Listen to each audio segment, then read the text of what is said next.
All right, Shalom. I want to start out by giving all praise, honor, and glory unto Yahweh, Shema, Shabbat, Shema, Kakwadash, double honor to the apostle, and others, a great millstone, Shalom, to the Akim, the Christian word of sincerity and in truth.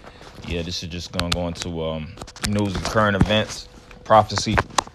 You know, Russia TV airs nuclear missile warning for the U.S. and Britain. I just jumped straight into it. You know, more layers being added to this war. These nations are ramping up the military more than ever. More people are more on alert. World War III is that's not even something that's looked at like far-fetched. You have even a lot of individuals that's youth that's seeing all these catastrophic events, and this is that chicken that's coming home to roost, man.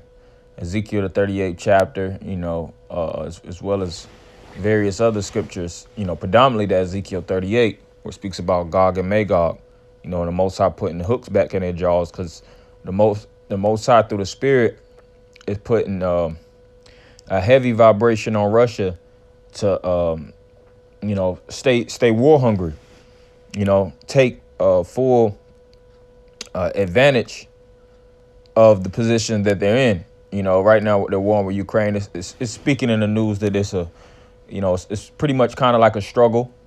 Russia's not doing the best, but as the Most High is going to continue to progress it, and they're going to continue to step up their military, capabilities and get more extreme in this war. It's levels to weapons. It's levels to military. That's why even when these different nations go to war, they'll outlaw. You have basically international weapons laws, so to speak. I don't know the exact term, but it's certain bombs, it's certain weapons that you just can't use. I think cluster bombs are an example of one. It's certain weapons that you're not permitted to use, and it's being stated that a lot of these different countries are starting to reuse those weapons. Because it's so devastating. Like if you would shoot if I'm not mistaken, the term is cluster bomb, close to a city, it's the job of it is not just to hit one target. It spreads throughout, so it could be a crime against humanity. And the job of war is military style battles, military against military, and whoever wins, seizes all control. So it's the laws of war. But a lot of these individuals are going to break these laws. And I even read an article. I don't know how accurate or true it is, but it said that Ukrainians are they basically fighting these Ukrainian soldiers, and they're damn near like, hybridized. I don't know what kind of technology they're tapping into.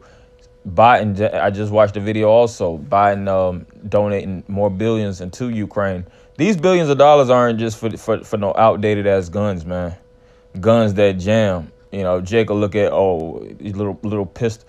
Nah, this is full scale wars. These are technological advancements that's merged within a lot of the military high grade weapons, and it's to make these soldiers suitable to fight for days, months, years on end, long, and your body, takes a toll on you in those wars, man. So they're really beefing these different soldiers up, with technology, as well as military arms. And they're making these soldiers like super soldiers. That's why the Lord has to lift up a standard. But it says a Russian television panelist has made the latest nuclear threat on Kremlin-controlled media by saying missiles could be fired at the U.S. and the U.K. The comment came as the fate of the Zaporizhzhia, a nuclear power plant, was being discussed on Monday's edition of Vremya Pokazet. Time will tell on Russia's first channel. It says the International Atomic Energy Agency is growing increasingly alarmed by military action at the facility located around 140 miles northeast of Russian-occupied port city of Mariupol. I didn't want to click the server because it was going to take me to another, another website or whatnot, browser. But that's just the main point. I just want to get into, these events, keep these things short and sweet. for the sake of, the spirit, and I want to still do a few other topics to speak on a few other things. But the Lord is mustering the host of the battle. Scripture speak about the valley of Jehoshaphat, the valley of Yahweh Shaphat, speaks about Armageddon, speaks about nuclear destruction. So these are the things that the future is soon to bring near. All right, the future is looking very gloomy. All right, but for the elect and for those that are on the right side, we're walking through this tunnel into the light. Even though and we have the flashlight. The scriptures speak about the lamp. The wisdom is likened unto a lamp. So we don't trip when night falls or when things starts to get gloomy. The Most High is going to provide. All right, we trust in Yahweh Shema Shah, and we know the Lord is going to make a way. He's done before, and he's going to do in the future. When all these different nations were fighting, even in the ancient world, when it was conflicts and things that took place, and we were in basically in the midst, whether we were living in that land, or got caught up in the midst of certain things, the Lord was with us. Lord was with the men of the Lord. So us brothers that's, fighting, dedicating ourselves, sacrificing ourselves, putting ourselves on the line for the truth's sake, the Lord is going to lift up that standard. All right, Ezekiel 38 and verse 1. And the word of the Lord came unto me, saying, Son of man, set thy face against Gog, the land of Magog, the chief prince of Meshach and Tubal, and prophesy against him, and say, Thus saith the Lord power, Behold, I am against thee, O Gog, the chief prince of Meshach and Tubal, and I will turn thee back and put hooks into thy jaws, and I will bring thee forth,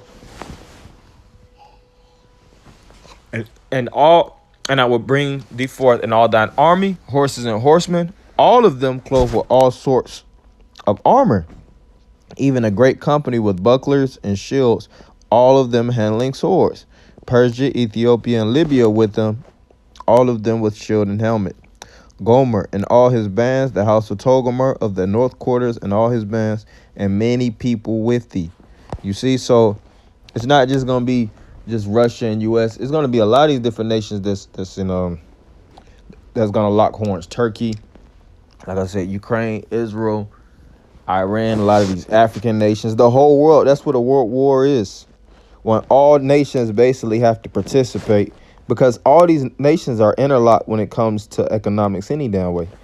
Their GDP is dependent, their gross domestic product, is dependent upon other nations, because of course, they produce the products within their regions and for whether it's local consumerism, but they trade these things internationally. So when a nation is at war with another nation and things of that nature, it can affect their markets. So these different nations are going to have to really exercise their military, to protect what's theirs. All right. It's basically a last resort situation when you got to go to war. And all these nations is at the last resort. And we know the end all be all is for America to put themselves at the helm of this war, as well as Israel being the ones that draw them out, are at least of the flock. And that's going to result into the destruction and the full, condemnation, of America and Israel, and of course from that, peace is going to be presented on earth after, it's a few other things that's going to take place. But we know when all hell breaks loose and everything is said and done, when the smoke clears, the next nation that's going to rule is Israel. All right, you so-called blacks, Latinos, and Native Americans, those that suffered, they're going to reign. So I want to end it by giving all praise, honor, and glory unto Yahweh, Hashem, Yahweh, Shabbat, Hashem, Kakodash, double honor to the apostle and others, great millstone. Shalom, Akim.